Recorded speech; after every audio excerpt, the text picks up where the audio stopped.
Hi everyone, my name is Talia and I'm your guide in this intoMUSIC adventure. In this video, we will talk about MIMO, the Musical Instruments Museum Online. This online platform is the world's largest freely accessible database for information on musical instruments held in public collections. It is a very interesting resource for music appreciation. Let's have a look at it and discover how we can use it in our teaching plans. In September 2009, some of Europe's most important musical instruments museums gathered around a European Commission-funded project. Their goal was to create a single online access point to their collections. It was the beginning of the MIMO project. In 2 years only, MIMO successfully achieved all of its objectives, creating the world's largest freely accessible database for information on musical instruments held in public collections. But it was not enough to gather all the content. The important thing was for it to be accessible and understandable to a larger European audience. The partners then worked on multilingual content and today enable searching in 12 different languages.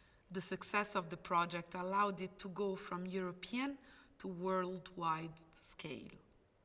Today, the aim of the consortium is to become the single access point for information on public collections of musical instruments for the entire world. In order to do so, they actively seek new museums to contribute to this unique digital collection, not only from Europe, but around the globe. So, what exactly can we find in MIMO? Let's check it out and visit mimointernational.com. At the top of the homepage, we can choose a language between French, English, Italian, Swedish, Dutch, Deutsch, Catalan, Japanese, Polish, Spanish, Basque, and Chinese. Once the preferred language is selected, we can proceed to a specific search if we're looking for a specific instrument, or explore through the other types of categorizations: instrument families, museums, or instrument makers. Let's make an example. Tomorrow's class is about wind instruments, specifically saxophone. We have 2 ways to access the content of the website. By searching saxophone in the search bar, we will be able to look at 167 results and different kinds of saxophones present on the database. We can click on a photo to have more details about that specific instrument or refine the search using the filters on the left. Type of instrument, place of production, date of production, instrument maker, or even additional resources like audio.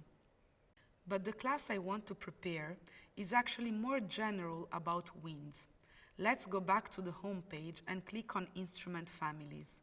We have 9 big families of instruments to navigate through. In our case, we go to wind instruments and already can see that there are over 22,000 instruments in museums in this family. MIMO is a huge resource to discover historical or modern instruments, with a family classification where we can put dates on instruments and names on instruments makers, but how can we actually use it in the preparation of a classroom or with our students? Well, we are talking about music appreciation, and we actually are focusing our next module in the classroom about Asian traditional sounds and music.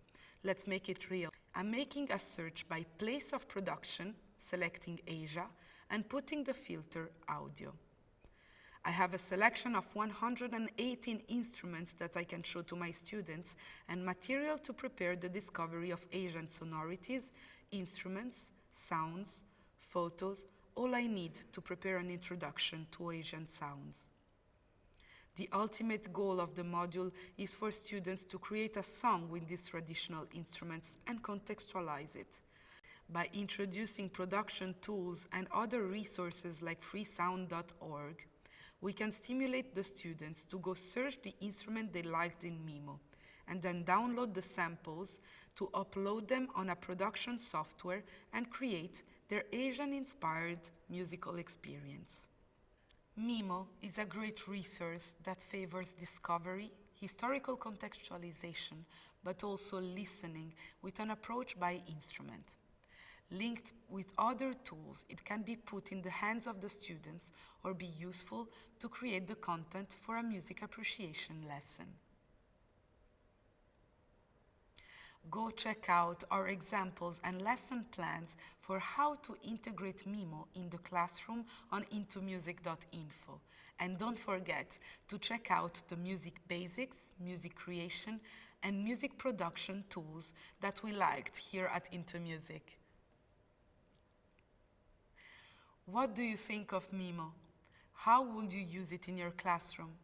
Leave a comment below and exchange with fellow music teachers around Europe. Thank you for watching.